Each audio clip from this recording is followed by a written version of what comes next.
करती हूँ। और इसके बाद मैं आप सब लोगों को हमारे दिल से और हमारे परिवार की तरफ से आप सब लोगों को प्रभु यीशु में आप सबको जय मसीह बोलती हूँ।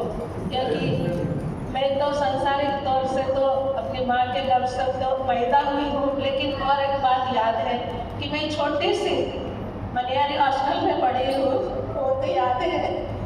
तो यहाँ से हमको शिक्षा मिली, इसीलिए पढ़ने के विषय में तो यहाँ से 1 क्लास से 10 क्लास तक मैं पढ़ी हूँ, जिसकी वजह से मैं हमेशा याद करते रहती हूँ आप लोगों को, क्योंकि ये बंधन तो कभी छूट नहीं सकता और कभी टूट नहीं सकता। क्योंकि पढ़ाई के विषय में तो मैं यहाँ से उन्नति की हूँ, यहाँ से पढ़ी हूँ, मेरी बहन शिप्रा और मैं दोनों।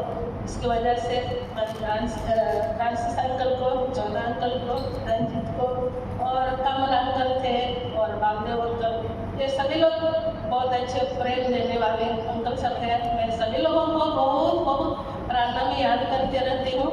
और आपकी सेवा के विषय में और आपके बच्चों लोगों के विषय में मैं हमेशा प्रतिदिन सुबह में उठ के प्रार्थना करती हूँ। ये तो मैं कभी नहीं भूली।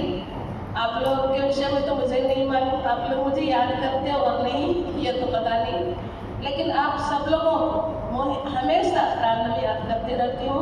और परमेश्वर ने हमको ये समय दिया कि मैं बहुत सालों के बाद जब मैं हॉस्टल से पढ़ के निकली तो कुछ दिनों के बाद हमारी शादी हो गई और शादी होने के बाद मैं आंध्र चले गई और अपने पति के साथ मैं वहाँ पर सेवकाई कर रही हूँ। इंटरनेशनल सेवक हैं और जहाँ भी उनको बुलाया जाता है वहाँ जाते सेवा करते। और उसके साथ हमारे 2 बच्चे भी प्रभु ने दिए, दोनों लड़के इंजीनियरिंग पढ़ रहे हैं। तो सारे परिवार के साथ आने का तो प्लान था, लेकिन बच्चे लोगों की छुट्टी नहीं है, जिसकी वजह से परिवार के साथ हम लोग नहीं आ पाए। लेकिन अभी तो हम लोग कुछ मतलब हमारे घर में कुछ घटना घटी, लेकिन कुछ सांसारिक तौर से तो दुख तो महसूस तो होता है क्योंकि परिवार है।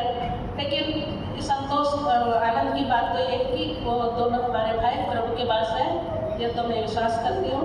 क्योंकि पास्टर बेंजामिन तो आप सभी लोग को मालूम, और हमारे पापा के साथ मैं कभी कभी जब हॉस्टल में पढ़ती थी तो आते रहती थी पापा के साथ। पापा हमेशा यहाँ पर मैसेज बताते थे, बोलते थे, ये तो हमेशा हमको याद है।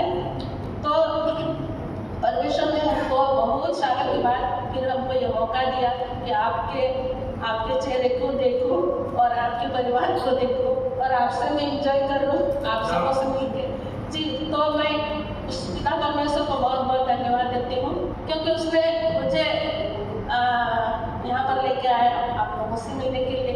क्योंकि ये तो मैं अपने जीवन में कभी भी नहीं सोची थी कि मनियारी आऊँगी, लेकिन परमेश्वर ने जब हमारे घर में आए तो हमारे हस्बैंड फिर बोले कि चलो रोने के बदले, दुख करने के बदले परमेश्वर का वचन तुम लोग सुनाओ।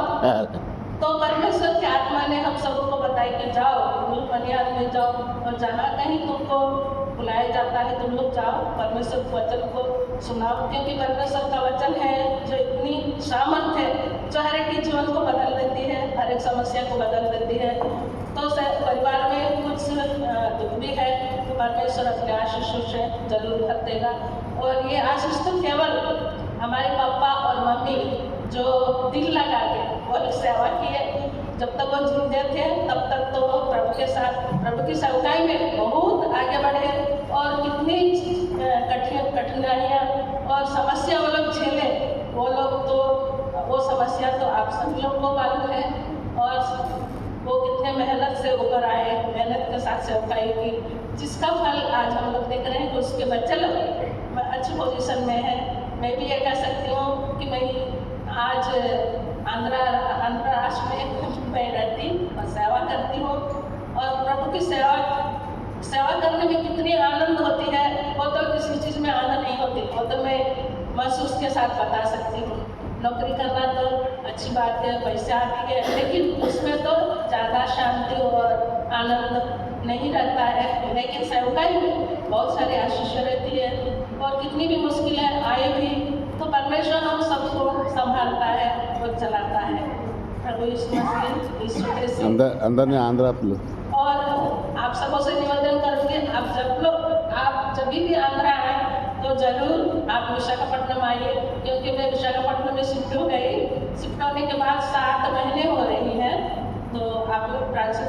जोला अंकल, रंजित भाई और जितने लोग हैं सब लोग आइए हमारे पास विजिट करने के लिए आइए।